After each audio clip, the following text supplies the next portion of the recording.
From weekend getaways to extended road trips, California is full of places to explore. And for over 100 years, the Auto Club has been there to help.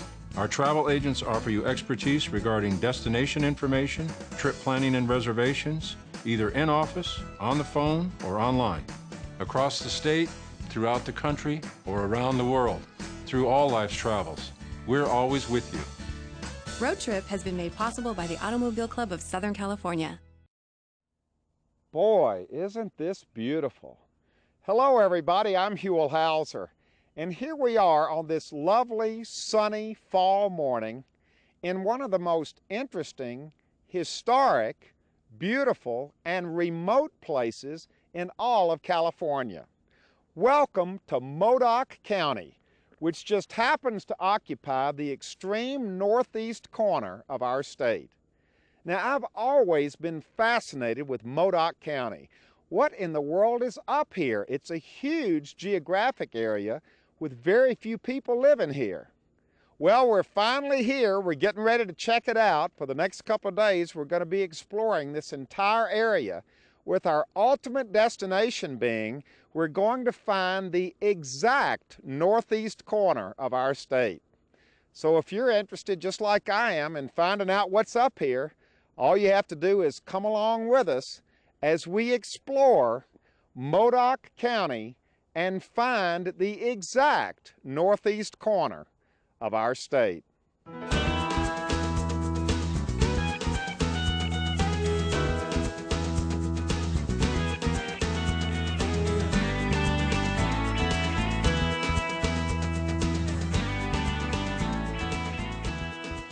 Barreling down the road, taking in the wide open spaces and the spectacular scenery, everything was new to us. We were ready for an adventure. And little did we know then just how much of an adventure and learning experience this road trip to the northeast corner of our state would turn out to be. Okay, our first stop, Lava Beds National Monument, and we've hooked up with Ranger Jeff LaRock. And Jeff, when we met, I said, I want to see some lava, I want to see some volcanoes, I want to know why this place is named Lava Beds National Monument. And you have brought us where for our first stop? Well, this is Valentine Cave. Valentine is one of the newest caves in the monument. It was formed about 8,000 years ago. It's also one of the youngest. It's also one of the most recently discovered. The natural opening of this cave was only about 2 feet wide, but during the winter, when a strong storm comes in, the cold air will force its way into the caves, and the vent will steam. They call it a blow. Look! And they found this cave blowing on Valentine's Day, 1933. So Valentine Cave. So that's how they discovered it, seeing the steam coming out. Mm-hmm. And when they saw what was in the cave, they decided to adapt it for public use, so they applied a little dynamite. Oh, so they blew this thing open. And then carved the stones into steps. Who did that? This was the Civilian Conservation Corps. Back in 1933. Now, this is not just a normal cave, is it? Well, no, this is a lava tube cave. A lava tube, good. I wanted to hear that word lava. Mm-hmm. All right, how far back? What is this? Well, this cave has a measured length of 1,849 feet. Good heavens. Well, let's go in. About a third of that is side tubes. Let's turn on our lights, and I'm going to take off my sunglasses because I don't think I'm going to need those in here. Oh my gosh, this is amazing. Look at the size of this thing. Well, the atrium here at the entrance to Valentine is almost unique. It's one of the largest in the monument and the only one that's this close to the main entrance. Now wait a minute, what are these stalagmites or stalactites? Well, no. You'll see stalagmites and stalactites in limestone caves like Mammoth Cave in Kentucky or Shasta Caverns. What we have here are shark's tooth lava sickles. Lava sickles? Yes. See, when the lava came through here that formed the tube, lava tubes form when a lava flow is coming downhill. The outer edges of the flow cool, and as they cool, they clump and then solidify into a tube with molten rock flowing through the middle of it. So wait a minute, this was, oh look, this is a tube. Yes. And this chamber was full of molten lava. So there was like molten lava flowing through This whole tube. Mm-hmm.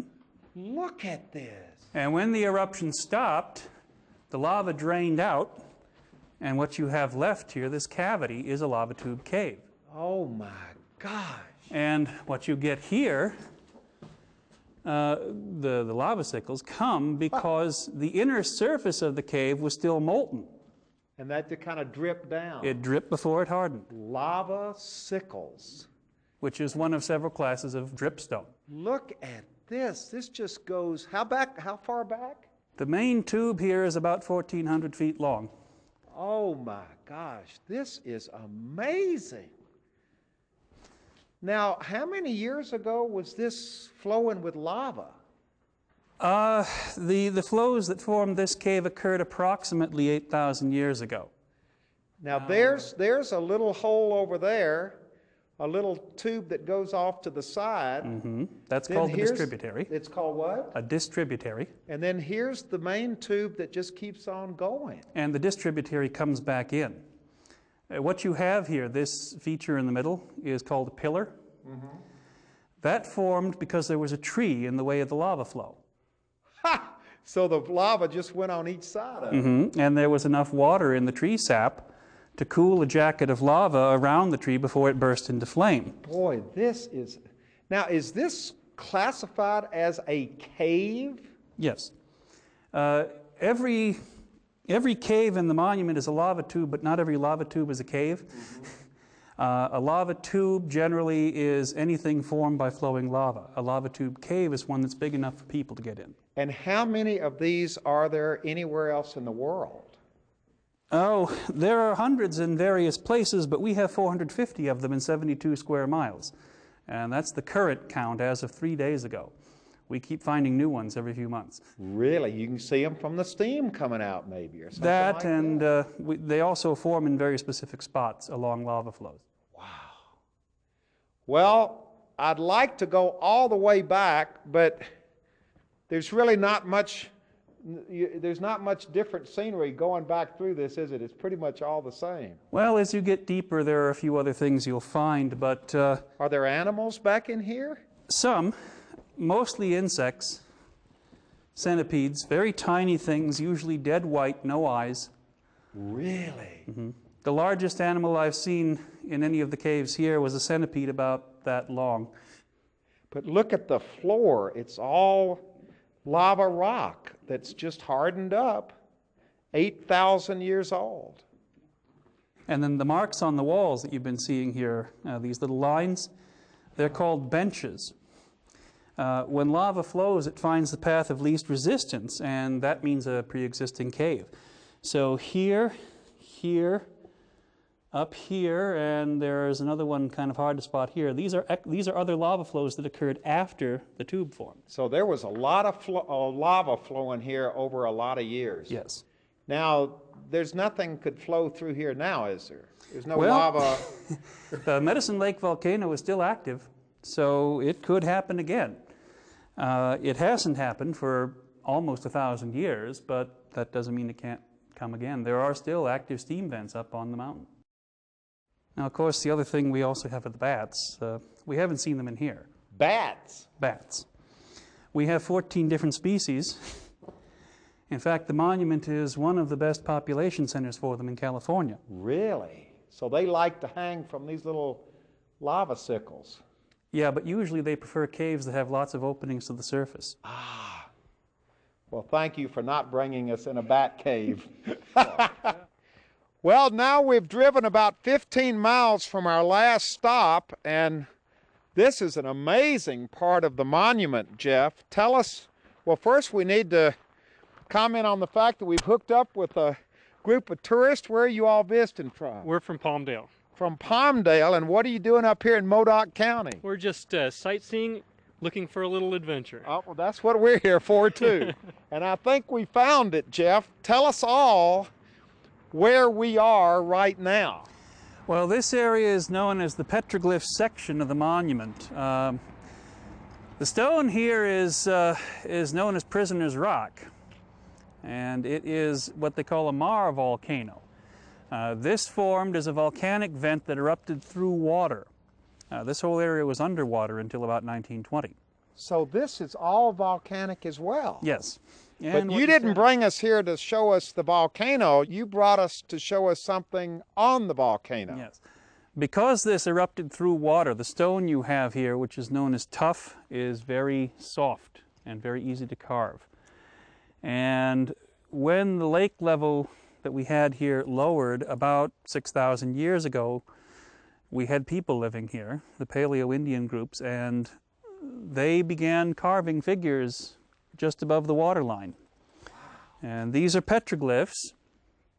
They're chipped into the stone, either with a sharpened stone tool, but with this you can also use sharpened antlers or pieces of bone. The images are quite remarkable. Some of these may be as much as 6,000 years old. The newest ones are perhaps 4,500. 6,000 Yes. years old. And the first question a lot of people ask is, what did they mean? The short answer is, we don't know. There are all manner of different explanations that have been given over the years for what the petroglyphs stand for, and one very wise man once told me, you can't know it unless the person who made it tells you. Yeah. There are geometric figures here, there are anthropomorphic figures, human figures, there are also anamorphic, animal figures. But we don't really know what they mean beyond the fact that they're art. Isn't this amazing, though, that it has survived 6,000 years, a lot of that time underwater? Yes, the lake level has actually been going up and down. You can see some of the old water lines as you work your way up the cliff. You would think the water would have erased some of this over the years. Well, it has a little bit. We have photographic images from the early 20th century where these drawings are considerably more distinct. They are slowly wearing away. Of course, nothing made by humans is going to last forever. Lava Beds National Monument is one of our nation's and our state's true treasures, and it was a perfect way to begin our adventure. But we still had miles to go. Okay, we have left the Lava Beds National Monument, and now we're heading deep into Modoc County. And our next destination is going to be the county seat, the town of Alturas, which is the only town of any size at all in the entire county. And it's about 60 miles away. So we've got a well, we don't have a straight shot because we are now coming to, what is this? This is a agricultural inspection station. We are not carrying any plants. Any fruit or vegetables? No fruit or vegetables. Okay. Thank you. So we got a straight shot now down the open highway. We're heading to Alturas, the county seat of Modoc County. Both sides of the highway are lined with these beautiful big pine trees.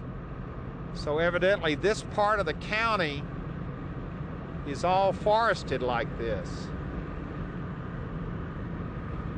Really beautiful and kind of unexpected. We didn't expect to see big pine trees like this.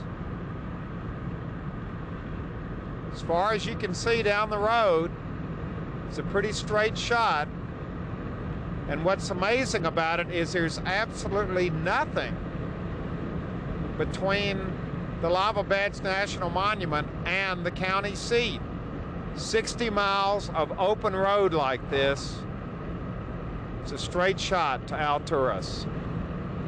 This is beautiful.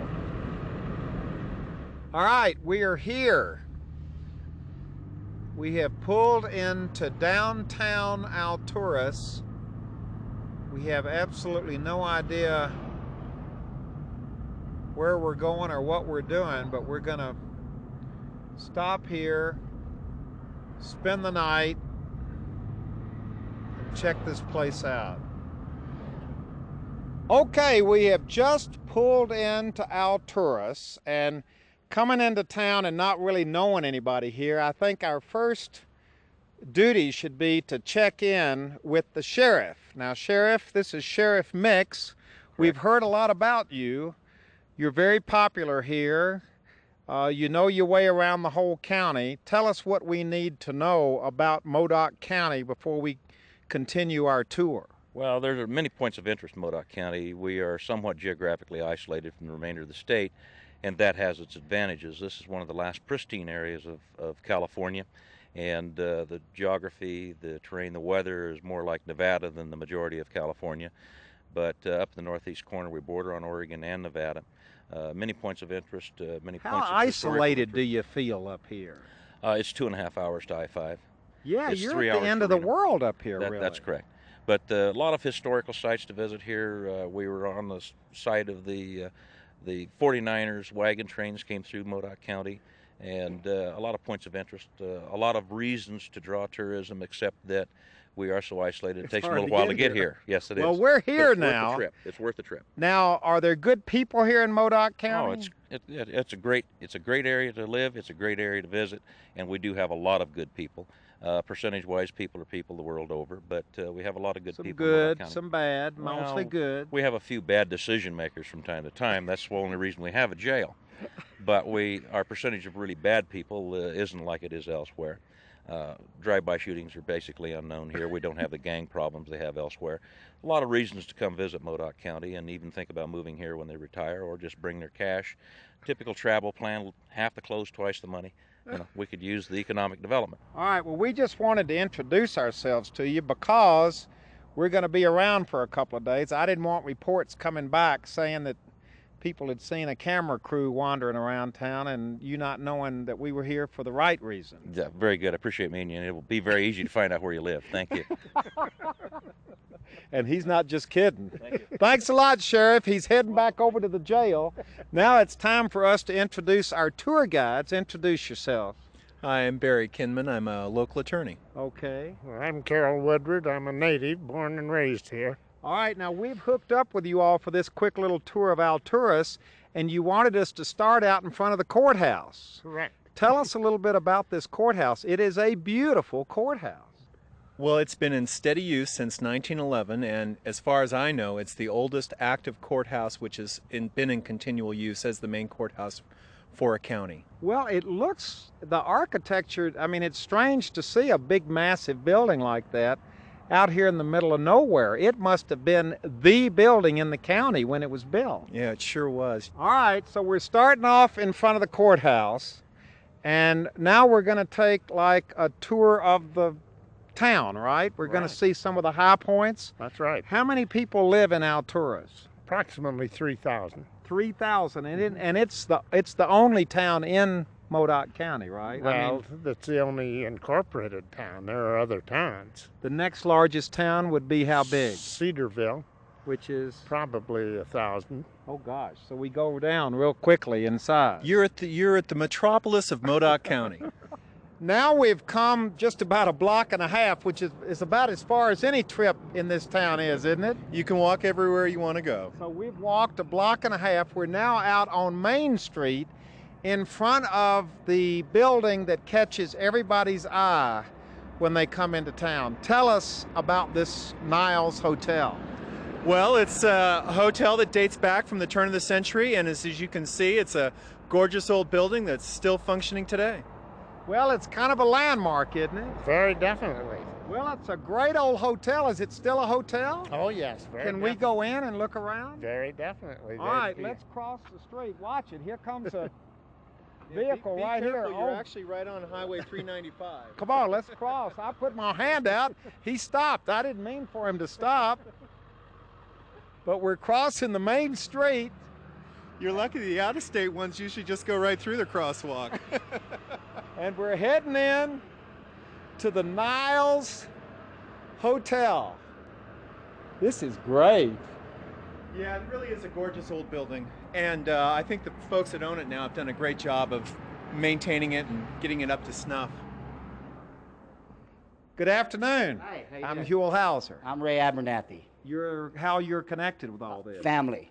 Family? Well, I guess that's good enough. Your I'm name? Liliana Vass. Uh-huh. And And how are you connected with? We're the owners, the Oh, stewards, I like to say. Good. Well, tell us what you're stewards of. Let's We're walk stewards in of here. This historical Come on, building. gentlemen. It's the Niles Hotel.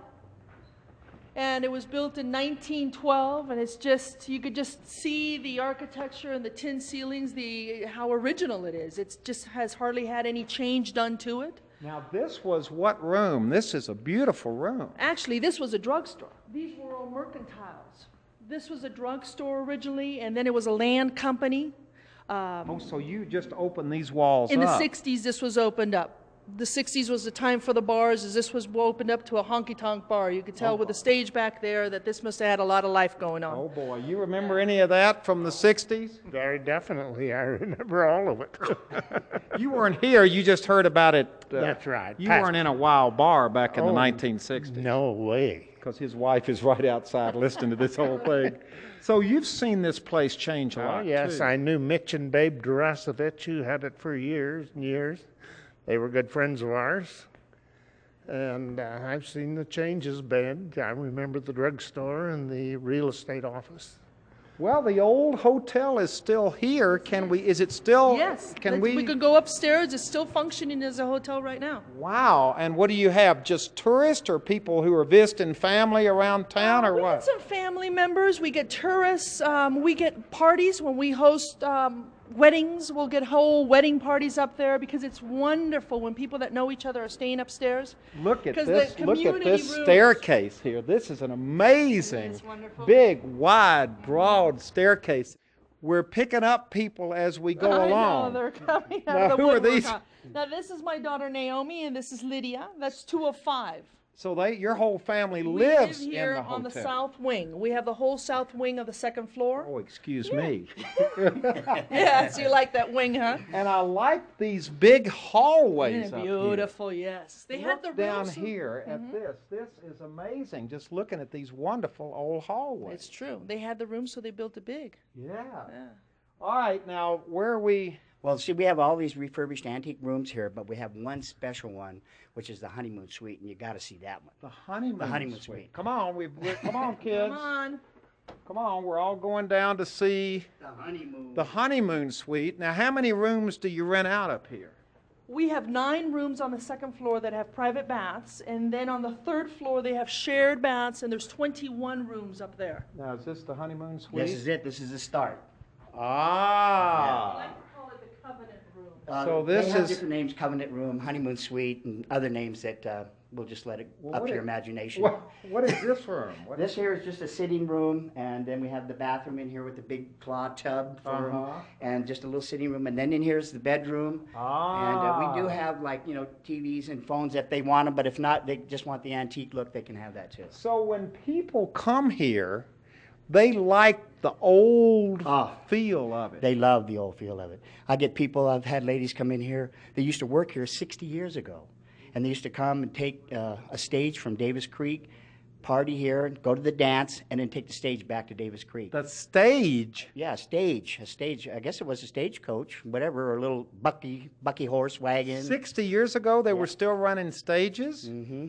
Well, continuing our tour of Alturas that never goes more than a block and a half from one place to the other, Carol, where are you bringing me now? To the old blacksmith shop at Albert Arenas, and it's been 91 years, a steady blacksmith shop. Boy, look at In this operation. wonderful old stone building. So this is it, and here's the blacksmith right here. Howdy. Hi, all right. I'm Huell Hauser. Al Arena. So this has been in your family for?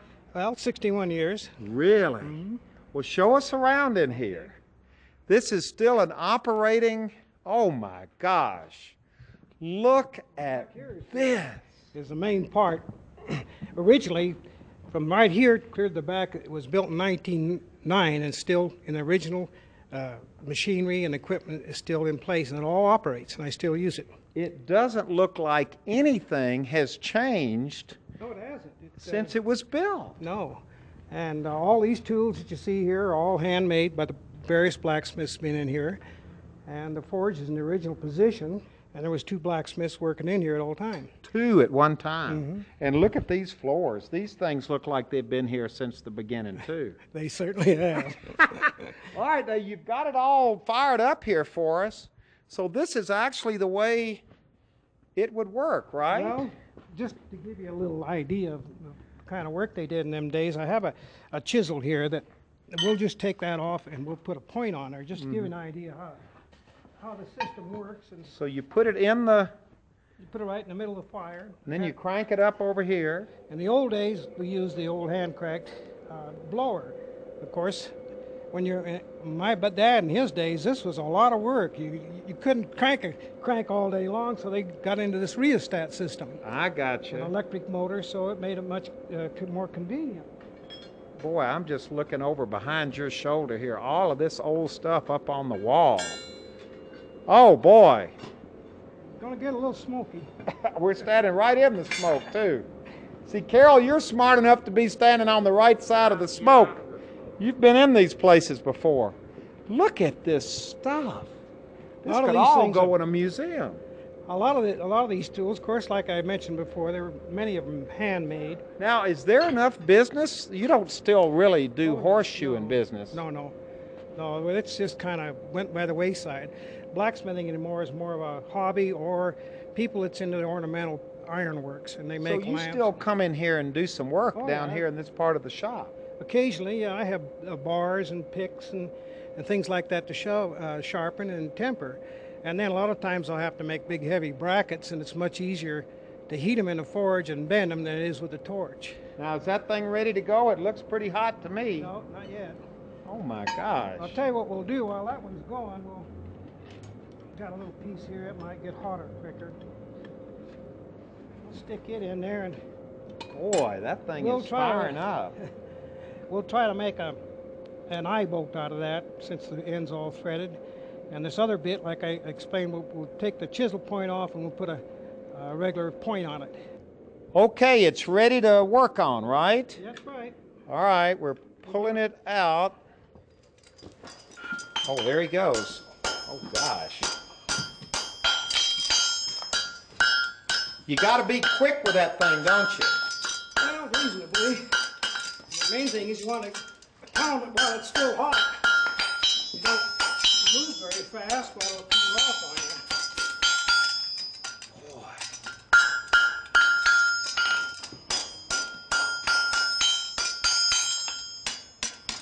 Oh, look at this. Oh my gosh.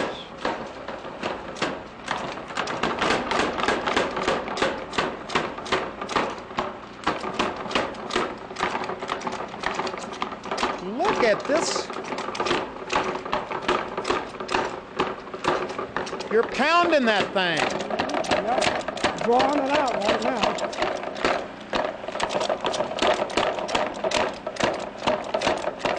How old is this equipment? It was put in here in 1908. All of these old belts and all of this old stuff? All original. Look at this stuff up here. This is amazing that it still works. Oh my gosh.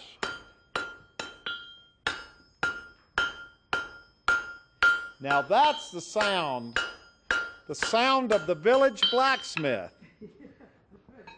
That's the way it really used to be done, isn't it? Oh yes. It was a very common sound. If you didn't hear any blacksmiths hammering, it must be a holiday or somebody died. Well, we're ending up our tour of Alturas here in the Modoc County Museum, right in downtown Alturas, about a block and a half from our last location, as everything's a block and a half away. We're with Dixie Server, who works here at the museum. Dixie, you've got a wonderful exhibit here of arrowheads. Over here we have this wonderful collection of pioneer, of frontier rifles and pistols, and the whole museum is full of all kinds of neat stuff, which means, as we have found out firsthand today, that the people here in Modoc County take their history very seriously. Yes, we take everything pretty serious, but our history, We have lots and lots of history here, from Pioneer, Applegate Trail, to the present. And it's not just taking your history serious. What you get here is being able to see it without it having been changed. Yeah. That's what's unique about Modoc. You can actually see the way it was without it having to be recreated. It's just still here. Like the courthouse, like the blacksmith shop, like the hotel, all the places we've been today. That's exactly right. It's a living history here in Modoc County. Well, it's not all living. Because look right here, we're ending up right here with this wonderful big, what kind of eagle is that? It's a golden eagle. A golden eagle carrying this little rabbit off for dinner, right? Right, or lunch, or breakfast. Which is also part of the history, Very the much. wildlife history Very much. here in Modoc County. True. It's right up here in the front, the first thing you see when you walk in the museum. There it is, part of the natural history of Modoc County. Well, we're ending up our first day here in Modoc County, here at a very famous place. This place is really kind of a landmark here. And here to tell us about it, introduce yourself to us. Mary Woodward. Now, your husband was one of our tour guides. Yes, that's today. right. He's the old timer. So tonight you're bringing us out here to show us some of the local flavor. And where have you brought us? To the Brass Rail, the famous restaurant in Alturas. Basque restaurant. Yes. And your name is? Josephine Larrañaga. And your family is Basque. Basque, France. My husband is the France. I did Basque, Spain. You're from Spain. For Spain. And there's a rich history of Basque being here in Modoc County, isn't there? Yes, mostly over in Surprise Valley. Many Basque sheep herders settled over there. And their descendants are still there.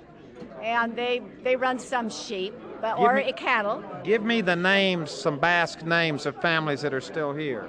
Yola Saga. Yola Saga. Yola Saga. Yeah. My husband, Fernan Larrañaga. Uh-huh. And John Spiel. Estil, and Lasag, we say. She pronounces different. And Eramuspi.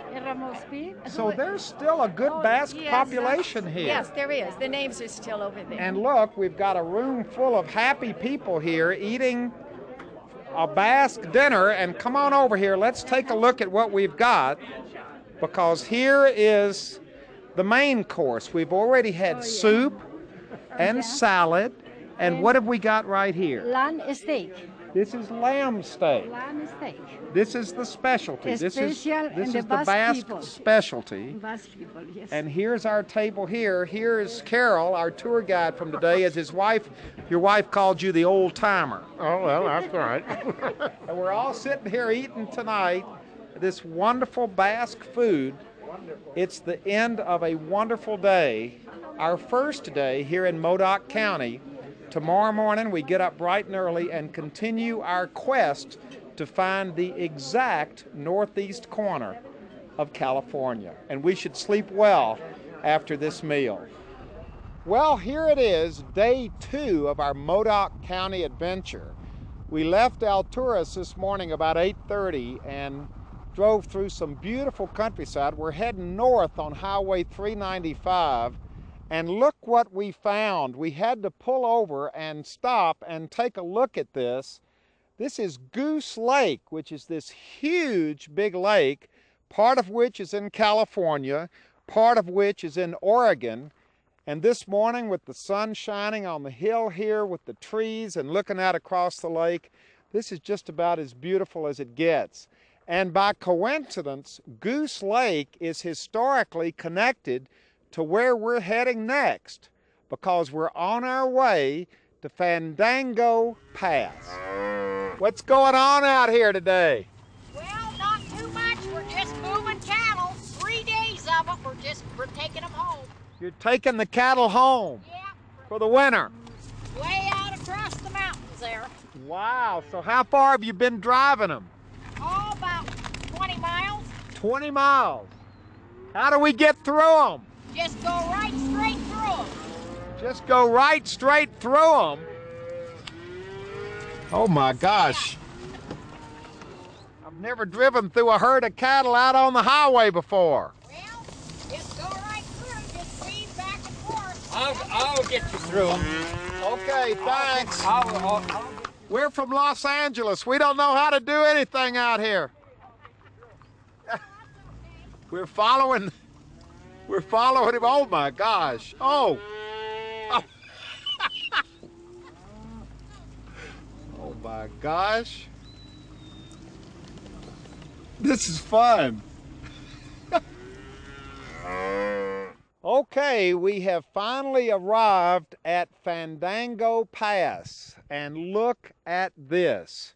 We are looking out at what they call Surprise Valley, and believe me, Barry, it is a surprise when you look out and see this thing. This is unbelievable. It's an amazing spot. It really is. Well, tell us about Fandango Pass, what the significance of this place is, because this is the pass right here. We're right on the pass, and originally this was not part of California. This was a trail going to Oregon, and it's the only trail that was ever developed from the west towards the east to bring settlers into Oregon.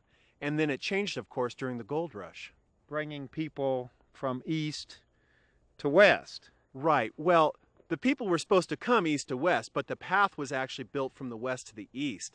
But what happened during the gold rush was, in this desolate area, over 100,000 people came through this area in 1 year, 1849.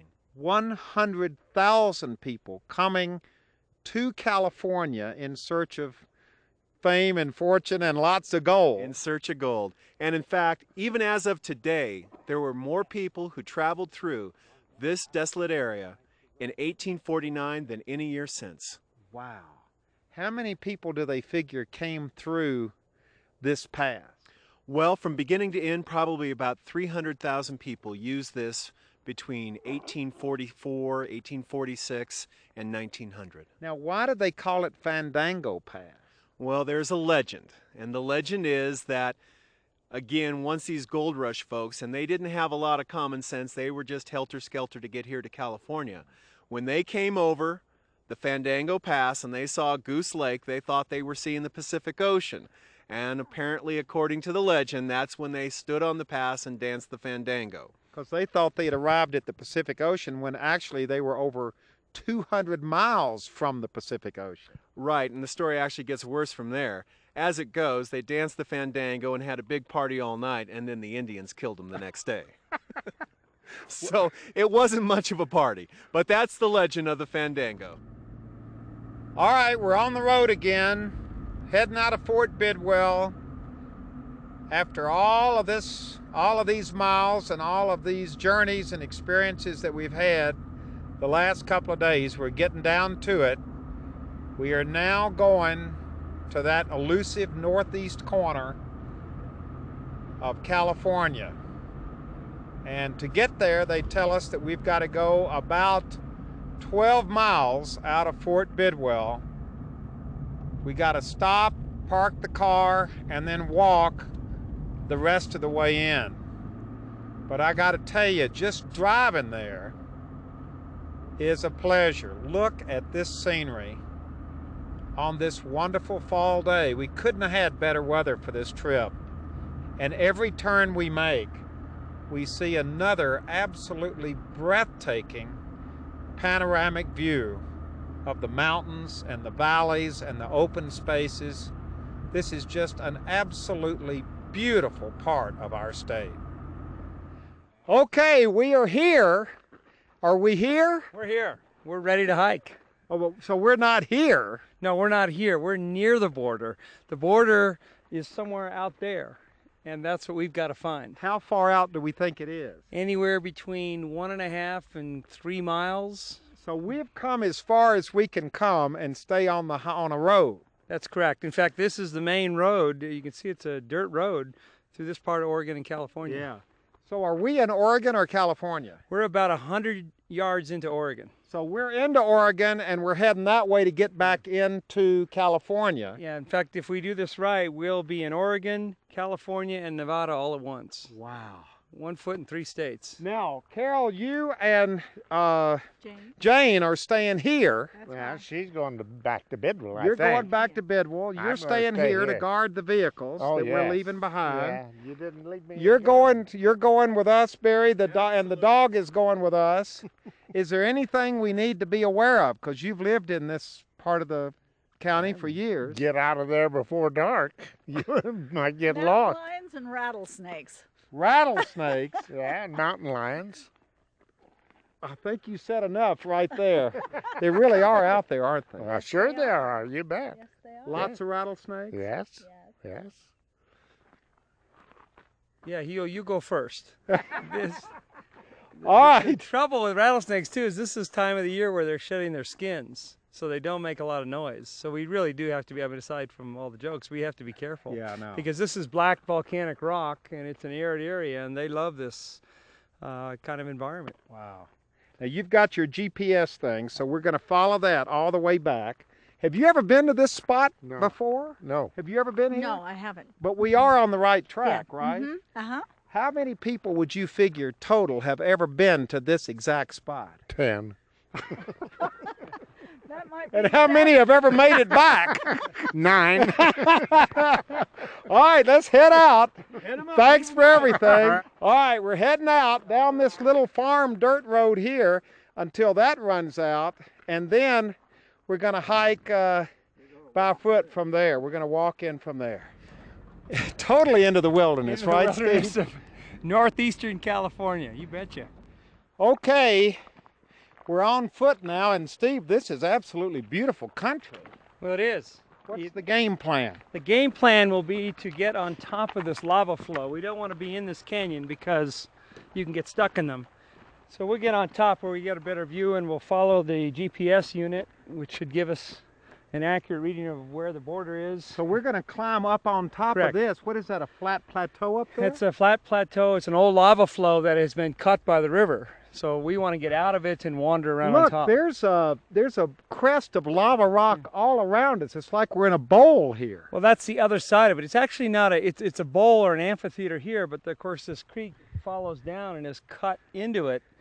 And if we stay in this creek, those walls will get higher and higher. So we want to get on top of this lava flow. Is the corner on top, or will we have to come back down again? The corner should be on top, and it'll be over in the distance, sort of on the plain, if I remember right. All right, and you think we have how far?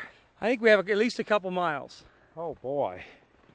But it'll be easier up there because it'll be more level, but it's going to be a lot warmer too because we're entering the heat of the day. So we'll have to drink our water and take breaks. Look at this, just walking through here at this wonderful lava rock in front of us. Well, it's wonderful to look at, but the footing is quite treacherous if you're trying to go up a steep cliff. You want to be on top of it. Yeah. Up here? Yeah, we want to wander up through the sagebrush here and through the pinyons and juniper and get on top because we don't want to end up going up these cliffs. It's the rock is too unstable. Barry, come on back. We're going to go up right through here.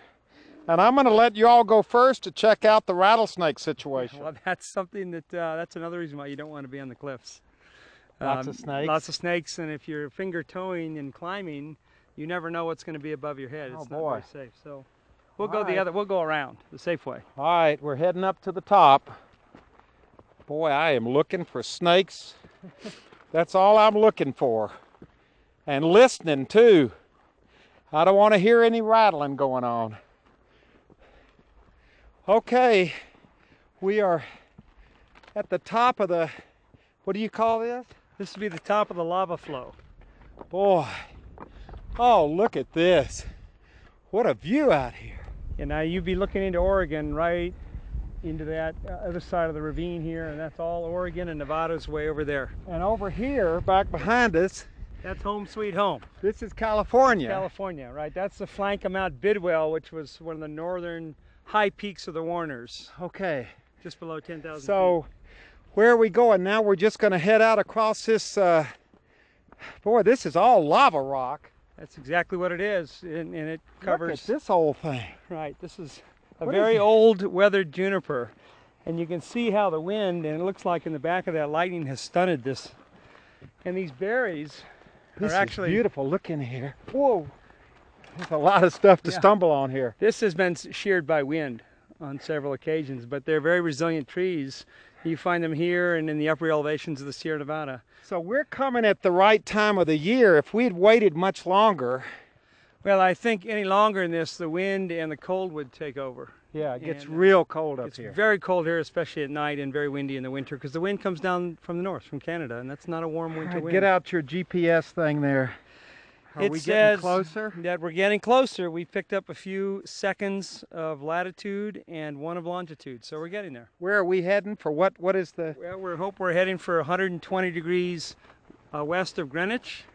That's the prime meridian that runs through right near London, and we hope 42 degrees north latitude. That's the corner. That's the corner. If not, we're in trouble. Yeah, no, you're in trouble. I'm in trouble. Because we've been walking a long way to get to this place. Well, we'll try. And right about now is when things begin not to work out exactly as planned. Because the truth of the matter is, somehow or another, we got lost and ended up hiking miles and miles and miles for hours through fields of lava rocks, climbing up and over and then down and over cliffs and mountains of lava rocks. It was terrible and never ending. I recorded some of this ordeal myself with my shaky little handheld camera. Oh my gosh, this is unbelievable.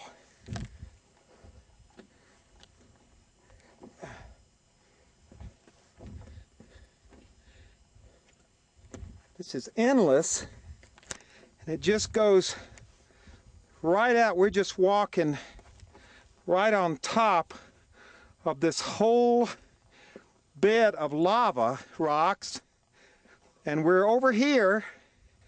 We've got to go all the way down there and then up across over there.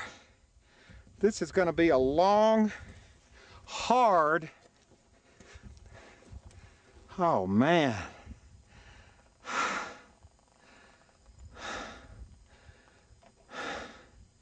We're trying to keep our spirits up, trying to think of what the pioneers must have thought when they came on something like this with their wagons and their horses and all of their possessions.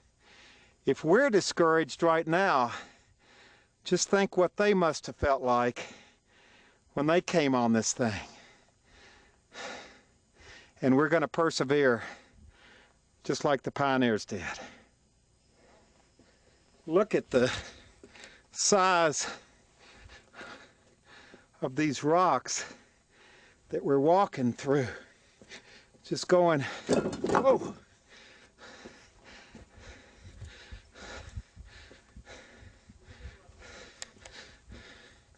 John, are we going in the right direction? Okay. Boy, this is, I've never seen anything like this. All of this rock is volcanic. It's very, very hard to go through it. Just from one big rock to another.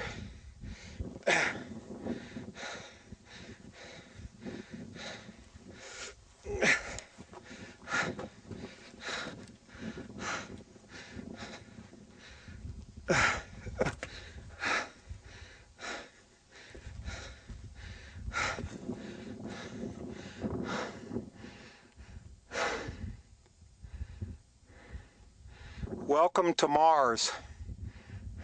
Now we have gotten to the bottom of the volcanic rock, and look what we've got to go through here. This is solid underbrush. There's Steve down there going through it. This is solid, and there's this other side over there, and we're going somewhere out here if we can make it through this brush.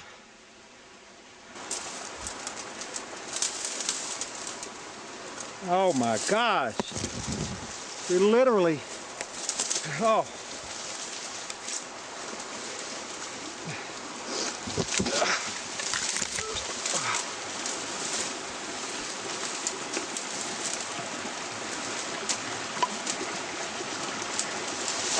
This is the closest we've been all day.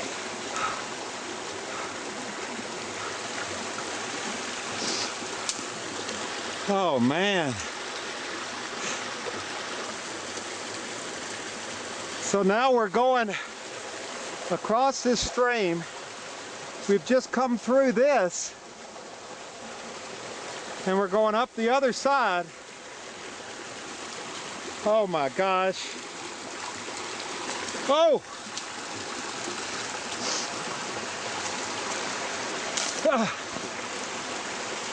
We're across. Oh!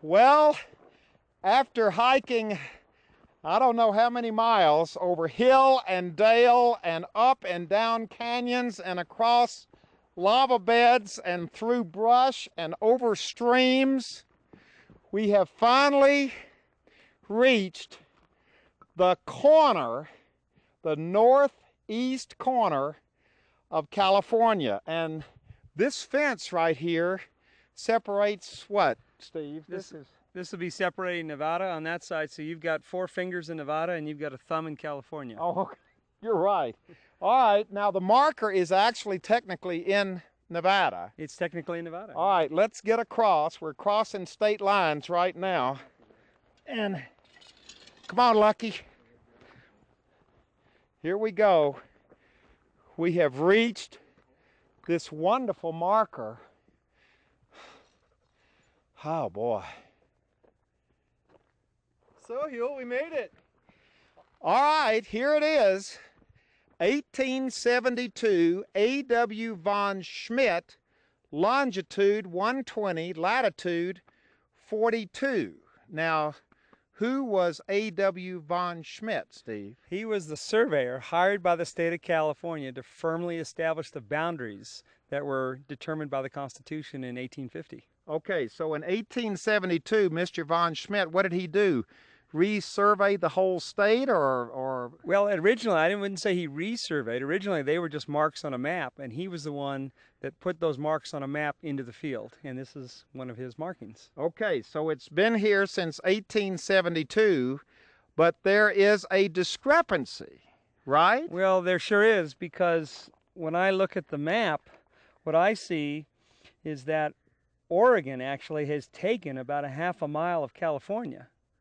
And that Oregon boundary should be further in that direction, yet California has taken a couple hundred yards of Nevada. Uh-huh. So GPS, right, the new technical way of doing it, shows that longitude 120, latitude 42 is what? About half a mile that way and a little further, a couple hundred yards that way. Okay, so north and west. We're a little too far east and we're a little too far south. But Barry, being a lawyer, you have an answer for this discrepancy. Well, as with most human things, we find out that it wasn't a discrepancy after all. What they decided that even though the numbers don't quite work, and especially because of the casinos on North Shore, which straddle the state line, they decided, after finding out that the marker was off, to keep the old marker. And in order to do that, because it was part of the state constitution and something that has to be accepted by the United States, they had to go all the way to the U.S. Supreme Court in order for the U.S. Supreme Court to agree that this is the true boundary of California, Nevada, and Oregon. This boundary is the true one, even though GPS says, with the new technology we have, that this isn't the boundary. That's absolutely correct. And the Supreme Court knew that, but they agreed anyway to just go with the boundary as it was. That's right. We decided to accept our little mistakes and make that part of our continuing life. And talk about mistakes. That's the mistake we have made today, because we have been weaving around and going through all of these hills and dales and gorges and canyons, I call them, because we've been following GPS. We've been following modern satellites, and I should have been following von Schmidt. Yeah, the map. Yeah. The map. I should have been following the old map. So we were heading all out through here before we realized that we better pull out the map and go with the old boundaries and not with the GPS. I'm afraid that's true. Well, we made a mistake, but it was an honest mistake because nobody else, we had a hard time getting directions, didn't we? We did. In fact, we have been calling and talking to people in the city of Alturas and Cedarville. We've been talking to people, government officials. We've been talking to ranchers, people on the street, and the only person we found that had any idea was a ranch hand who had seen this from horseback. Yeah, we only found one person who had ever even been here.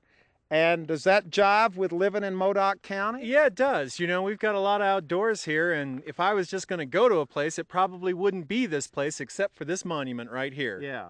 But I mean, this is difficult to get to even for people in Modoc County. Absolutely. This was tough sledding. Have you ever met anybody who's been here? Not once. Not once, nor have I heard anybody talk about it, and there's certainly no trail. And no, this is out of the way. Well, we've accomplished something here. I think so. And now it's time to pull out the flag. Now, this flag is going to visit all the corners of California. It's already visited the northwest corner. Right. It's been in the Pacific Ocean. Now it's going to fly for a couple of minutes here on the northeast corner. And we have decided to stick it right in the old skull here, which has probably been here for a long time. We have reached the northeast corner, the place where Nevada, Oregon, and California come together. We're here paying tribute to A.W. von Schmidt, who in 1872 said that this was the corner, the northeast corner of California.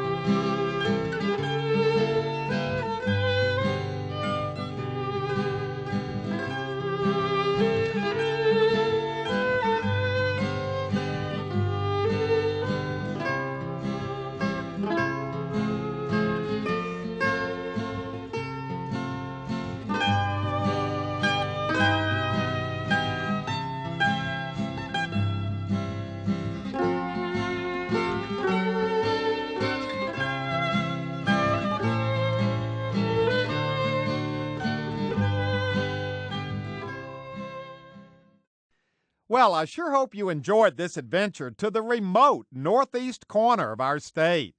And if you'd like to see it again or share it with family or friends, it's available on video cassette and on DVD.